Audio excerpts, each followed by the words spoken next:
One of the most important public confusions in high-profile cases is conflating allegation, accusation, and legal conviction. Recent federal cases involving Sean Diddy Combs resulted in split outcomes.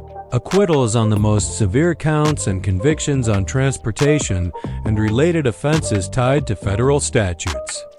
These mixed verdicts culminated in sentencing in which Diddy faced multi-year terms for convictions tied to transporting people across state lines for sexual encounters and other related offenses.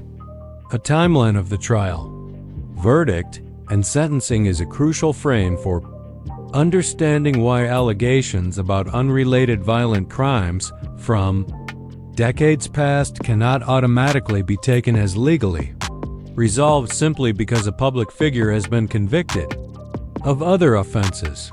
What do those legal facts tell us? First, the justice system is compartmentalized. Prosecutors pursue charges where they believe they have admissible evidence that meets the beyond a reasonable doubt standard. The fact that a defendant is convicted of one set of offenses does not legally prove involvement in other alleged crimes. Second, acquittals on major counts remind us of jury judgment and evidentiary. Complexity why high-profile trials often hinge on witness credibility, corroboration, and the admissibility of certain types of proof. Third, parallel civil and criminal avenues exist. Even if criminal prosecution does not stick for an allegation tied to an older crime, civil claims or new grand jury investigations could, in theory, emerge if new and credible evidence appears. That remains an institutional possibility, not a present fact. Also important are statutes of limitations and evidentiary decay. Some crimes are not time-barred.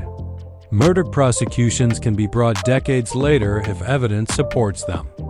But as time passes, physical evidence may degrade, witnesses age or forget, and investigations become more complex. That does not make prosecution impossible.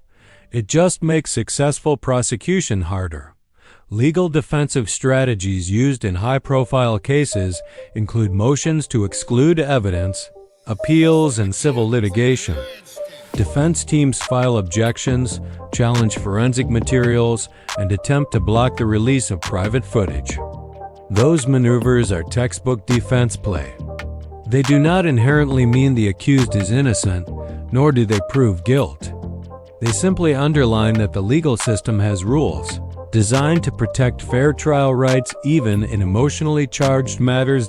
In short, recent convictions create a factual backdrop that increases public energy around other allegations. But they are not legal proof for those historic claims.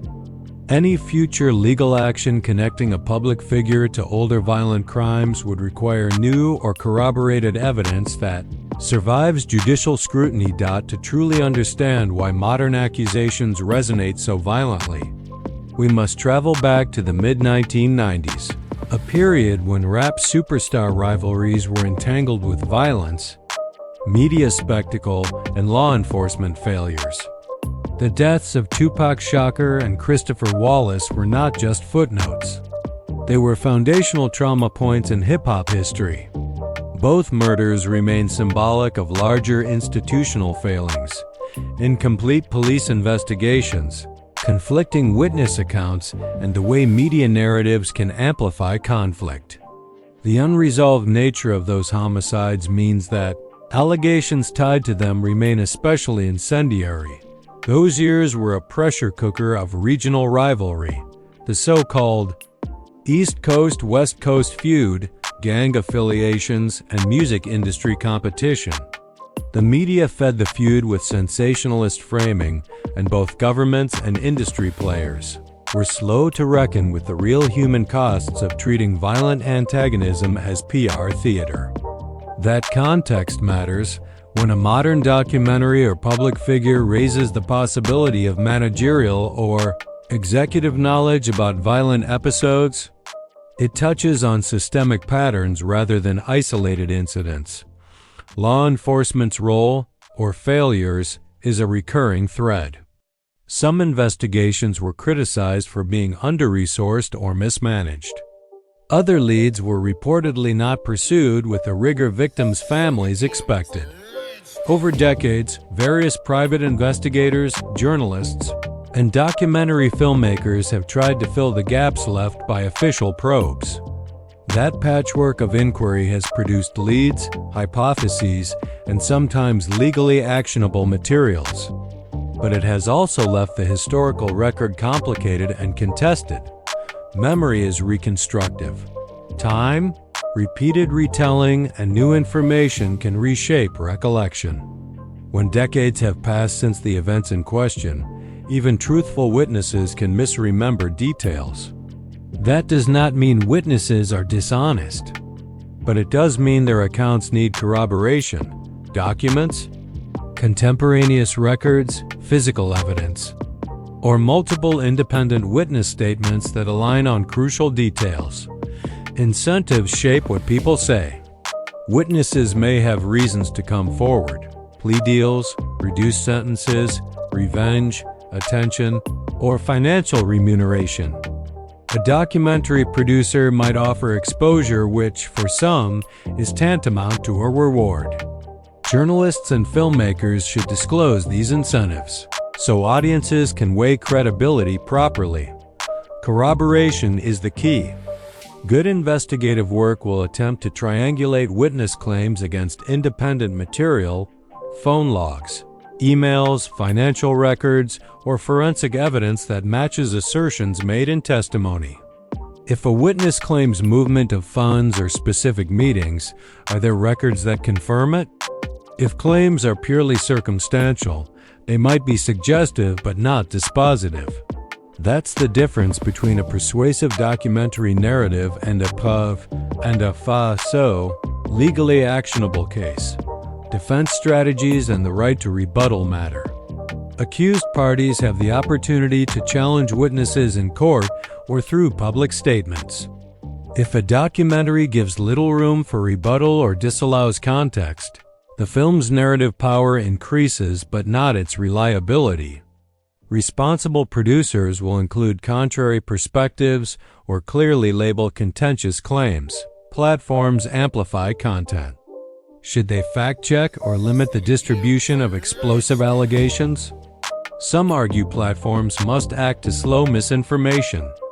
Others say intervention risks censorship and ideological bias.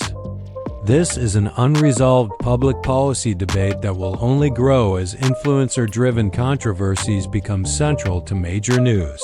Cycles. When a celebrity says something potent in the digital era, reaction is near instantaneous. Platforms act as accelerants.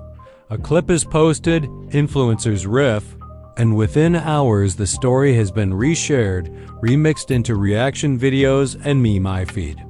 Fan factions form quickly, some rallying behind the speaker as a truth teller, others mobilizing to defend the accused. The debate is not merely online. It prompts coverage by mainstream outlets, calls for comment from brands, and debates on television. Why does social media turbocharge these events? Three forces are at work. First, algorithmic reward.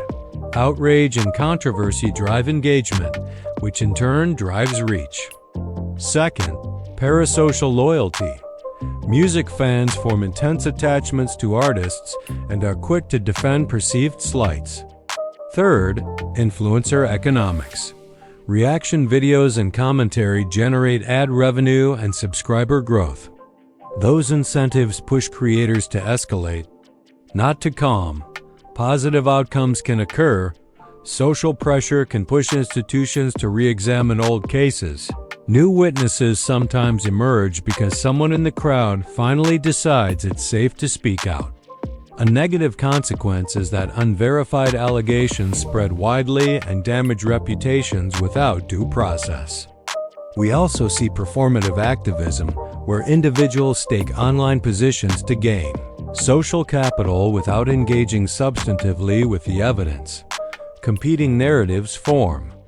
Fan communities construct storylines supported by cherry-picked clips, leaked documents, or private messages. These competing epistemologies make public consensus difficult. Social media therefore not only amplifies but fragments the public conversation. Platforms face commercial choices. Newsworthy controversies prompt platforms to decide whether to limit distribution, apply context labels, or let the viral cycle run its course. Those business calls have ethical ramifications. When platforms act, they risk being accused of censorship. When they don't, they risk facilitating reputational harm. When allegations swirl around a major music figure, the consequences ripple into corporate balance sheets and cultural memory. Brands that have attached their names to personalities pay close attention to reputational risk, and when allegations gain traction, sponsors can and do act swiftly to disassociate. That means canceled partnerships, pulled ads, and uncertainty for projects in development. For the music industry, catalog value, festival bookings, and label strategies are suddenly at risk.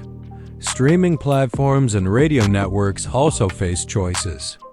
Some may temporarily de-emphasize an artist's catalog to avoid controversy. Others may ride out the storm. These decisions influence listener exposure and royalty flows, which in turn affect the economic realities of legacy artists and current collaborators. The separate the art from the artist debate becomes urgent. Do you continue to stream a catalog that brings joy to listeners but is associated with alleged wrongdoing? Different platforms and audiences answer that differently. There's also a scholarly and curatorial ripple. Music historians, critics, and educators reconsider how to present an artist's legacy in light of new allegations.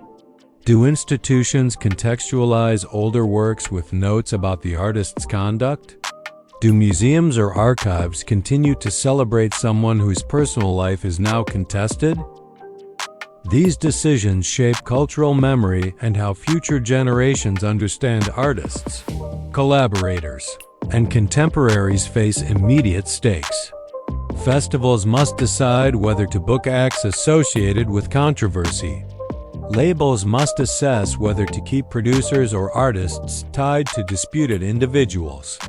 And younger artists must decide whether association is worth the reputational risk.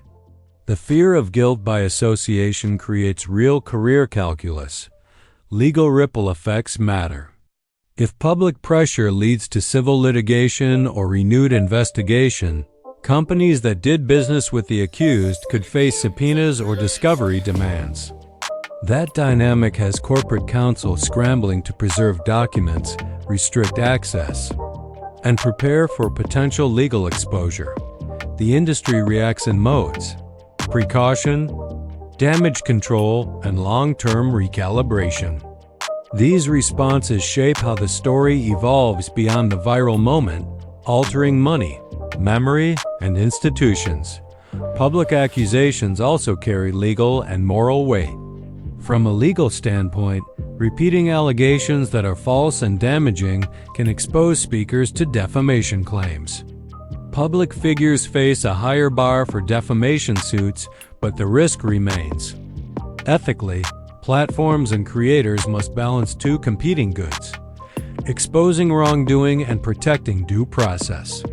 When institutions fail to act, public exposure can be a path toward accountability.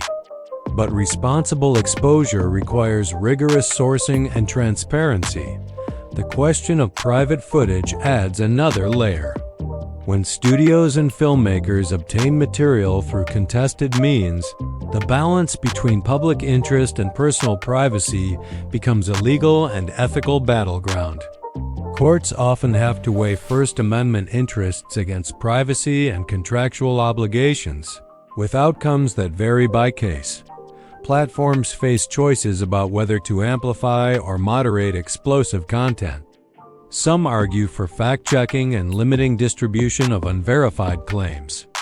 Others worry such moderation risks ideological bias and censorship. This is an unresolved debate in public policy and digital governance that has only intensified with influencer-driven Controversies.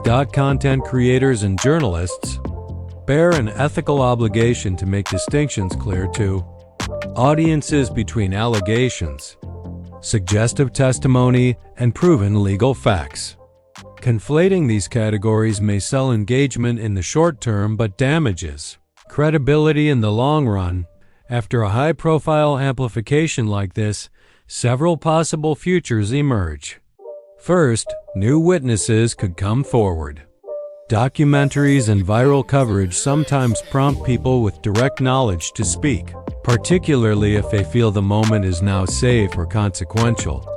If credible new testimony or documentary evidence surfaces, law enforcement could reopen probes. In rare cases, that evidence could support fresh criminal charges. But that outcome is challenging and depends on the material's evidentiary strength and whether it can survive legal scrutiny. Second, there might be more civil litigation. Even if criminal prosecution remains unlikely, civil plaintiffs can pursue claims with a lower burden of proof. Civil suits can operate as truth-seeking mechanisms. Discovery forces testimony, document production, and depositions that can illuminate facts otherwise private. Third, corporate partners may make precautionary business moves. Brands, festivals, and networks reassess relationships to minimize reputational exposure. That could mean temporarily pausing projects, retooling marketing, or, in extreme cases, severing ties. Such moves are often reversible, contingent on legal outcomes or shifts in public sentiment. Fourth, legal appeals and procedural skirmishes will continue. Defense teams pursue motions and filings related to evidentiary issues and media releases. Appeals on sentencing and challenges to documentary use of contested footage can stretch on for years, affecting public conversation even if they don't produce new facts. Fifth, cultural memory and curatorial responses will evolve. Institutions like museums, radio stations, and archives will decide whether to contextualize, de-emphasize, or continue to feature an artist's work. These decisions influence legacy and will be debated publicly as part of how communities remember cultural figures. Finally, and importantly, the story could simply attenuate. Public attention is fickle. News cycles shift quickly. A new scandal, a major sports moment, or a global event could displace it. If no additional corroborating evidence emerges, the viral momentum may fade, even as the documentary remains available for those who seek it. What should viewers take away? Amplification is not adjudication. A documentary's narrative power, combined with a celebrity's reach, can make a conclusion feel like fact. But legal proof is established through processes that demand corroboration, cross-examination, and standards that filter out unreliable testimony. Documentary filmmaking and journalistic inquiry both have important roles. Documentaries can surface overlooked evidence and reframe public debate. Good journalism will test those claims, identify incentives, and search for corroboration.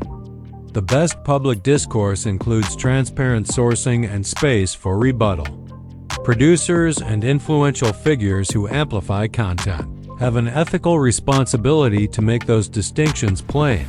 The stakes transcend reputations. Families seeking closure, communities traumatized by unresolved violence, and an industry that profits from cultural memory all have real claims to accurate reporting and fair legal processes. Viral verdicts do not relieve institutions of their investigative duties. If anything, they should prompt more careful, not more careless inquiry. What happens from here depends on evidence. If corroborating materials emerge, institutions may act. If they do not, the moment will likely become one more contested chapter in the long history of hip-hop, power, and media.